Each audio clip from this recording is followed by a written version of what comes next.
வணக்கம் நண்பர்களே, எல்லோரும் நலமாக சந்தோஷமாக இருப்பீங்கன்னு நம்புகிறேன்.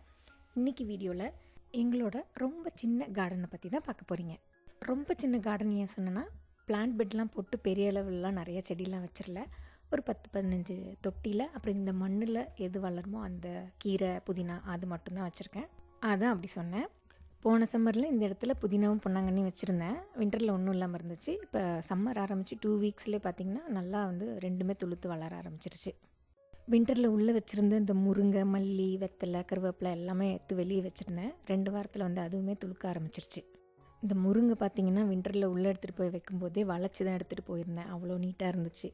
இப்போ சம்மரில் வெளியே எடுத்து வைக்கும்போது கட் பண்ணி விட்டுட்டு அந்த கட் பண்ண தண்டையும் வேறு தொட்டியில் நட்டு வச்சுருந்தேன். அதுவும் பார்த்திங்கன்னா ஒரு 2 வாரத்தில் லைட்டாக அதுலேருந்தும் துளுக்க ஆரம்பிச்சிருச்சு. வருமா இதுன்ற டவுட்டில் தான் வச்சேன். ஆனால் 2 வாரத்தில் வேர் பிடிச்சி வந்திருக்கு போல். பார்ப்போம். ஆனால் இன்னும் போக போக எப்படி வளரும்னு தெரியல. கட் பண்ணி விட்டதும் அதுலேயும் நல்லா துளுக்க ஆரம்பிச்சிருச்சு. 2 முருங்கையுமே வெளியே எடுத்து வைக்கும்போது வெறும் குச்சி தான் இருந்தது நீட்டாக. அப்புறம் கட் பண்ணி விட்டு வச்சேன். இந்த இடத்துல பாருங்கள், இந்த இடத்துல தான் கட் பண்ணி விட்டேன். ஆனால் அப்புறம் சைட்லேருந்து இதுவும் துளுக்க ஆரம்பிச்சிருச்சு. நட்டு விட்டதும் லைட்டாக வர ஆரம்பிச்சிருக்கு. வெளியே வைக்கும்போது பொழைச்சி வந்துருமா துளுக்குமான்ற ஒரு டவுட்டில் தான் வச்சேன். ஆனால் 2 வாரத்தில் நல்லா அந்த மாதிரி இலையை பார்த்ததும் ரொம்ப சந்தோஷமாயிடுச்சு எனக்கு. சரி வாங்கடா கார்டன் வேலை பார்க்கலாம், எனக்கு கொஞ்சம் ஹெல்ப் பண்ணுங்கன்னு என் பசங்களையும் கூப்பிட்டேன். 2 பேருமே வந்தாங்க. இன்னொன்று என்னென்னா, எங்கள் சப்டிவிஷனில் கார்டனுக்குன்னு ஒரு வாட்ஸ்அப் குரூப் இருக்குது. இந்த சம்மர் ஆனதும் அவங்கவுங்க எக்ஸ்ட்ரா வச்சுருக்க செடியெலாம் அதில் போடுவாங்க. யாருக்கு வேணுமோ போய் எடுத்துக்கலாம். அந்த மாதிரி இன்றைக்கி தக்காளியும் அவரையும் போட்டிருந்தாங்க. சரி அதுலேருந்து ஒரு 2 செடி எடுத்துகிட்டு வந்திருந்தேன். அது கையோடு நட்டு வச்சிடலாம், அந்த தொட்டிலாம் ரெடி பண்ண ஹெல்ப் பண்ணுங்கன்னு. லாஸ்ட் இயர் சம்மர் எண்டில் சேலில் இருந்ததுன்னு இந்த தொட்டி வாங்கி வச்சுருந்தேன். அந்த தொட்டியில் பார்த்திங்கன்னா எக்ஸஸ் வாட்டர் போகிறதுக்கு வழி இல்லாமல் இருந்துச்சு. அதில் அடியில் ட்ரில் வச்சு ஹோல் போட்டு தடான்னேன். அதுதான் பிரணவ் போட்டுட்ருக்கான். அப்புறம் 2 பெயிண்ட் பக்கெட் இருந்துச்சு. அதுலேயும் இந்த மாதிரி ஹோல் போனோன்னே. ஸோ யுகோ அதுக்கு பிரணவுக்கு ஹெல்ப் பண்ணிகிட்ருக்கான். நானும் லாஸ்ட் இயர் வச்ச ஒரு சில செடி வின்டரில் சர்வே ஆகாதில்ல, அந்த தொட்டியெல்லாம் க்ளீன் பண்ணி ரெடி பண்ணிகிட்ருந்தேன். அது மட்டும் இல்லை, இந்த துளசி, பேசில், முடக்கத்தங்கீரை, தண்டுக்கீரை இதெல்லாம் அதோட விதை பக்கத்தில் இருக்க தொட்டி, அந்த தொட்டி எல்லாத்துலேயும் விழுந்து சின்ன சின்னதாக முளைக்க ஆரம்பிச்சிருந்தது. அதையும் கொஞ்சம் கிளியர் பண்ணி வேறு தொட்டியில் பிரித்து வைக்க ரெடி பண்ணிட்டுருந்தேன். அந்த செடி இருந்த தொட்டிலையும் சரி, அதுக்கு பக்கத்தில் இருந்த தொட்டி சுற்றி கீழே எல்லா இடத்துலையும் விதை விழுந்து சின்ன சின்னதாக முளைக்க ஆரம்பிச்சிருச்சு.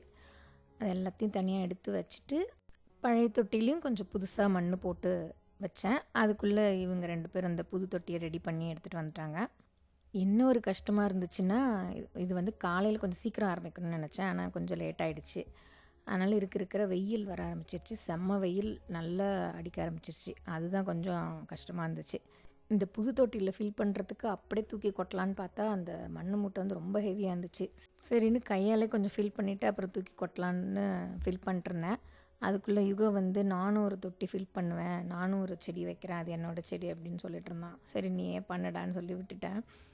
அதுதான் அந்த ஷவலால் கொஞ்சம் கொஞ்சமாக எடுத்து போட்டு ஃபில் பண்ணிகிட்ருக்கான்.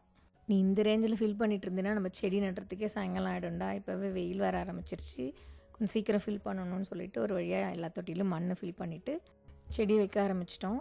அவரை 4 இருந்தது. அது பெரிய தொட்டியில் ஒரே இதில் வச்சிடலாம் அப்படின்னு சொல்லிட்டு அதை முதல்ல வச்சேன். அப்புறம் இந்த தக்காளி ஒரு 3 செடி இருந்தது. அது ஒன்றையும் ஒரு பெயிண்ட் பக்கெட்டில் வச்சிடலான்னு சொல்லிட்டு அந்த ஃபில் பண்ண பெயிண்ட் பக்கெட்டில் ஒன்று நான் வச்சுட்டு அந்த தக்காளிக்கு சப்போர்ட்டுக்கு வைக்கிற அந்த ரிங்கு கேஜையும் அதில் ஃபிக்ஸ் பண்ணி வச்சுட்டேன். இந்த ரிங்கு கேஜ் ஒரு 2-3 இருந்துச்சு. நான் முதல்ல தக்காளி செடி வாங்கி வைக்கும்போது வாங்கினதே இருந்தது. ஸோ அதே யூஸ் பண்ணிட்டேன். பெரிய ரிங் கேஜ் ஒன்று இருந்தது. அது மல்லிகை செடிக்கு வைக்கணும்னு சொல்லிட்டு அதுக்கு வச்சுட்டேன். மல்லி செடி பார்த்திங்கன்னா வெறும் குச்சி மட்டும்தான் இருந்தது. நான் வெளியில் எடுத்து வைக்கும்போது கொஞ்சம் எட்ஜஸ் மட்டும் கட் பண்ணி விட்டு வச்சேன். அதுலேயும் இலெல்லாம் நல்லா துளுத்து வந்திருந்தது. அப்புறம் யுகோ என்ன பண்ணால், நான் ஃபில் பண்ண தொட்டியில் இந்த சின்ன தக்காளி செடியை நான் நடுறேன், இது என்னோடய செடி, நான் பார்த்துப்பேன் இதை அப்படின்னு சொல்லிவிட்டு அவன் அதை நட்டான். எப்படி நடணும், எவ்வளோ கேர்ஃபுல்லாக செடி ஹேண்டில் பண்ணணும்னு நான் சொன்ன மாதிரி அழகாக நட்டுட்டு அதுக்கப்புறம் அந்த ரிங் கேஜும் அதோட சப்போர்ட்டுக்கு வச்சு விட்டான். ஆனால் இது என்ன வெரைட்டி தக்காளின்லாம் தெரியாது. கார்டன் குரூப்பில் தக்காளி செடின்னு போட்டிருந்தாங்க, எடுத்துகிட்டு வச்சோம். ஸோ இது வளர்ந்து பூ பூத்து காய்க்கும் போது தான் தெரியும் என்ன வெரைட்டின்னு. அப்புறம் இந்த பக்கம் பார்த்திங்கன்னா கொஞ்சோண்டு மண்ணிலே பிளான் பெட்லாம் போடாமல் செடி வைக்கிற இடத்துல மட்டும் கொத்தி விட்டுட்டு கொஞ்சம் கார்டன் சாயில் போட்டு பொன்னாங்கண்ணி, புதினா, அதுக்கப்புறம் மணத்தக்காளி இதெல்லாம் வச்சுருந்தேன். அது இப்போ அந்த விதை விழுந்து தானாக முளைச்சி வந்திருக்கு. இங்கே அந்த தண்டுக்கீரை விதை கூட விழுந்திருக்கும் போல், அது கூட இங்கே கொஞ்சம் முளைச்சிருக்கு. இந்த அவரை செடி எக்ஸ்ட்ரா 2 இருந்துச்சு போல், அதை அப்படியே இப்போதைக்கு மண்ணில் நட்டு வச்சுருக்கேன். அப்புறம் வேறு இடம் பார்த்து மாற்றணும். அவ்வளோதாங்க. இங்கே கீழே இருக்க தொட்டிலாம் எதெல்லாம் க்ளீன் பண்ணணுமோ பண்ணிவிட்டு புது மண்ணெல்லாம் போட்டு அழகாக வச்சு நட்டாச்சு. அடுத்தது வந்து டெக்கில் கொஞ்சம் தொட்டி வச்சுருக்கேன். அதுதான் அடுத்து க்ளீன் பண்ணிவிட்டு அதில் என்னென்ன பண்ணணும்னு பார்க்கணும். அப்புறம் போன வருஷம் செடியிலேருந்து தானாக விதை விழுந்து எல்லா தொட்டிலையும் சின்ன சின்னதாக முளைச்சி வந்திருக்குன்னு சொன்னேன் இல்லையா, அதெல்லாம் தனியாக எடுத்து வச்சுருக்கேன். இப்போ மாடியில் இருக்கிற தொட்டியை க்ளீன் பண்ணிவிட்டு அதில் வந்து இதை இதில் நட்டு வைக்கிறதுன்னு பார்க்கணும். இதில் இருக்கிற செடி என்னென்னு பார்த்தீங்கன்னா, இது வந்து முடக்கத்தாங்கீரை, இன்னொன்று வந்து செங்கீரை. இதோட விதை வந்து தானாக விழுந்து முளைச்சிருந்தது. இதை வேறு இடத்துல நடணும். இப்போ டெக்கில் இருக்க தொட்டியில் என்னென்ன செடி இருக்குதுன்னு பார்க்குறதுக்கு முன்னாடி இந்த ஃப்ரண்ட் லானில் என்ன இருக்குதுன்னு பார்த்துடலாம். இங்கே பார்த்தீங்கன்னா இந்த காஸ்மஸ் ஃப்ளவர் தாங்க நிறைய வளர்ந்துருக்கு. ஒரு 2 இயர்ஸ் பேக் வந்து ஜஸ்ட் ஒரு 4-5 விதை போட்டு 2-3 செடி தான் இங்கே நட்டிருந்தேன். போன வருஷம் வந்து பாதி இடத்த இந்த செடி தானாக வந்துருச்சு. இந்த வருஷம் ஃபுல்லுமே வந்துருச்சு.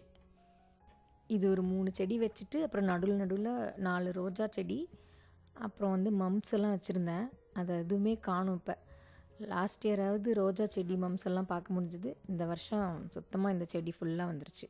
இந்த பூ பார்த்திங்கன்னா இந்த வீட்டுக்கு வந்தப்போ வாங்கி வச்சது. ஒரு 5-6 பல்பு பேக்கெட் இருந்துச்சு, அதை வாங்கி வச்சேன். கிட்டத்தட்ட 3 வருஷத்துக்கு மேலே இருக்கும். அப்போ ஒரே டைம் தான் நான் வாங்கி வச்சேன். அதுக்கப்புறம் வருஷம் தானாக வந்து இதுவும் வந்துடுது. ஆனால் 2 டிஃப்ரெண்ட் கலரில் வாங்கி வச்ச மாதிரி எனக்கு ஞாபகம் இல்லை. பட் இப்போ லாஸ்ட் இயரும் இந்த வருஷமும் வந்து 2 கலரில் பூக்குது. தானாக ஏதாவது கொலாபரேட் ஆகி கலராக வருதான்னு தெரியல. இவ்வளோதாங்க ஃப்ரண்ட்டில் இருக்க பூச்செடிகள். வாங்க இப்போ டெக்கில் இருக்கிற தொட்டியில் என்னென்ன செடிலாம் துளுத்து வந்திருக்குன்னு பார்க்கலாம். சம்மர் ஸ்டார்ட் ஆனது சின்னதாக இந்த செங்கீரை வந்து அப்படியே துளுக்க ஆரம்பிச்சிது. அப்போ வந்து நான் வல்லாரைக்கீரை வந்து எர்த்டேயில் வச்சுருந்தாங்கன்னு சொல்லி வாங்கிட்டு வந்தேன். அப்போ இவ்வளோ வந்து வளர்ந்துடல, காலியாக இருந்தது கொஞ்சம் தொட்டி. அந்த வல்லாரைக்கீரையை வந்து டக்குன்னு இதில் நட்டு வச்சுருந்தேன். இது பார்த்திங்கன்னா பேசில், இது வந்து தானாக விதை விழுந்து முளைச்சிருக்கு. வல்லாரைக்கீரை இங்கே தான் நட்டு வச்சுருந்தேன். சுற்றி வந்து இந்த செங்கீரை வளர்ந்துருச்சு. இப்போ இந்த வல்லாரைக்கீரை எடுத்து வேறு தொட்டியில் தான் நடணும். இந்த தொட்டியிலே பார்த்திங்கன்னா வெத்தலை செடியும் வந்துருச்சு. போன வருஷம் நான் இதில் செங்கீரை ஒரு பக்கமும் வெத்தலை ஒரு பக்கமும் வச்சுருந்தேன். வெத்தலையும் வந்து துளுத்து நேராக நீட்டாக வளர்ந்துருக்கு பாருங்கள். அப்புறம் இந்த சின்ன தொட்டியில் வந்து மணத்தக்காளியும் தானாக முளைச்சி வந்துருச்சு.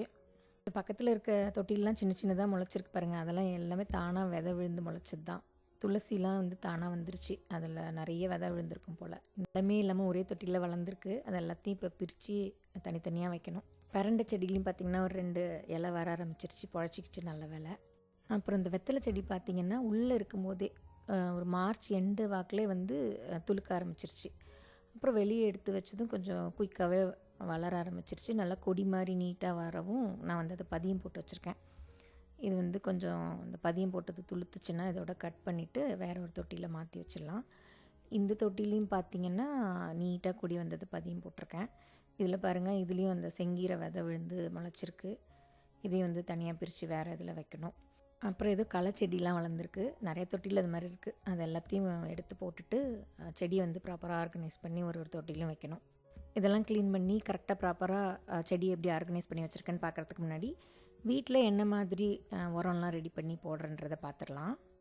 வீட்டில் நம்ம வந்து யூஸ் பண்ணாத பழைய கடாய், இல்லைன்னா கொஞ்சம் வீணாக போன அந்த நான்ஸ்டிக் கடாயெல்லாம் இருக்கும்ல, நல்லா கொஞ்சம் அகலமான கடாய், அதுதான் இந்த உரத்துக்கு நான் யூஸ் பண்ணுவேன். இதில் என்ன பண்ணுவேன்னா, நம்ம வெஜிடபிள் வேஸ்ட் டெய்லி வருதில்ல, காய்கறி தோல், வாழைப்பழத்தோல், இஞ்சி தோல், இது எல்லாத்தையும் வந்து இந்த கடாயில் போட்டு வெயிலில் வச்சுருவேன். அது நல்லா வந்து காஞ்சிரும். அதுவும் இங்கே மத்தியானம் அடிக்கிற வெயிலுக்கு 2-3 நாளில் நல்லா அந்த மாதிரி நொறுக்கிற மாதிரி காஞ்சிரும். இதை அப்படியே க்ரஷ் பண்ணி தொட்டியில் அந்த வேர்கிட்ட போட்டுருவேன். சம்டைம்ஸ் வந்து அது எல்லாத்தையும் அப்படியே தண்ணியில் ஊற வச்சுருவேன். அந்த தண்ணியை வந்து அப்படியே செடிக்கு ஊற்றிடுவேன். அப்புறம் இது பார்த்திங்கன்னா கடலை புண்ணாக்குன்னு சொல்லுவாங்க. இது வந்து செடிக்கு ஒரு சூப்பரான உரங்க. இதை வந்து எவ்வளோ செடி வச்சுருக்கோமோ அதுக்கு ஏற்ற அளவுக்கு 1 கப்போ இல்லை 2 கப்பு அளவுக்கோ அது மூழ்கிற மாதிரி தண்ணியில் ஊற வச்சுட்டு ஓவர் நைட் வச்சிங்கன்னா நல்லா ஊறிடும். அதுக்கப்புறம் அதை எடுத்து நம்ம வந்து செடிக்கு போடலாம். இப்போ ஓவர் நைட் ஊற வச்சிங்கன்னா இந்த மாதிரி ஆகிடும். அது இதை வந்து தண்ணியில் கரைச்சியும் செடிக்கு ஊற்றலாம். இல்லைன்னா இதுலேருந்து ஒரு ஸ்பூன் எடுத்து அந்த வேர்கிட்ட டைரெக்டாக போகிற மாதிரி தொட்டியில் போட்டிங்கன்னா நல்லா வந்து செடி வந்து வளரும். 3 to 4 வாரத்துக்கு ஒரு தடவை இந்த கடலை புண்ணாக்கு போடலாம். நீங்கள் வந்து செடி எப்படி வளருதுன்றதை பார்த்து அதுக்கேற்ற மாதிரி போட்டுக்கலாம். ஓவர் டோஸும் ஆகிடக்கூடாது. ரொம்ப சின்ன செடிக்கு நிறைய போட்டுகிட்டே இருந்தோம்னா செடி செத்து போகிறதுக்கும் சான்ஸ் இருக்குது. சரி வாங்க, தொட்டிலாம் க்ளீன் பண்ணி செடியெல்லாம் பிரித்து நட்டு வச்சதை பார்க்கலாம். இந்த பதியம் போட்ட வெத்தலையெல்லாம் ஸ்டார்டர் கிட்டில் மாற்றிட்டு அந்த தொட்டியில் வந்து முடக்கத்தான் கீரை நட்டு வச்சிட்டேன். அப்புறம் அந்த ஸ்வீட் பேஸில் வந்து நிறைய தொட்டியில் இருந்துச்சு, அதையும் வந்து ப்ராப்பராக ஆர்கனைஸ் பண்ணி வேறு வேறு தொட்டியில் நட்டாச்சு. 3ஆவதாக இருந்த தக்காளி செடியை வந்து இங்கே ஒரு பெயிண்ட் பக்கெட் காலியாக இருந்தது, அதில் நட்டு வச்சிட்டேன். இந்த செங்கீரை தொட்டியில் இருந்த வல்லாரக்கீரையும் வேறு தொட்டிக்கு மாற்றிட்டேன். இது இன்னும் கொஞ்சம் வளர்ந்ததுக்கப்புறம் இந்த வெத்தலையை சுற்றி இருக்கிற அந்த செங்கீரை செடியை மட்டும் வேரோடு எடுத்துகிட்டு இங்கே யாருக்காவது கொடுத்துடலான்னு தான் யோசித்து வச்சுருக்கேன். அவ்வளோதாங்க என்னோட இந்த சின்ன தோட்டன்றதை விட கீரை தோட்டம்னு தான் சொல்லலாம். வெறும் கீரை செடி மட்டும்தான் மோஸ்ட்லி வச்சுருக்கேன். இந்த கீரை தோட்டத்தோட இனிஷியல் செட்டப் முடிஞ்சிருச்சு. இது வந்து இன்னும் 2 வாரம் இல்லை 4 வாரம் கழித்து படிப்படியாக எப்படி வளர்ந்துச்சு, அப்புறம் வல்லாரக்கீரை இந்த வெத்தலைலாம் எப்படி பதியம் போடுறது, புதுசாக என்னென்ன செடி வந்துச்சுன்னு என்னன்றதை நான் அடுத்த வீடியோவில் அப்லோட் பண்ணுறேன். மிஸ் பண்ணாமல் பாருங்கள்.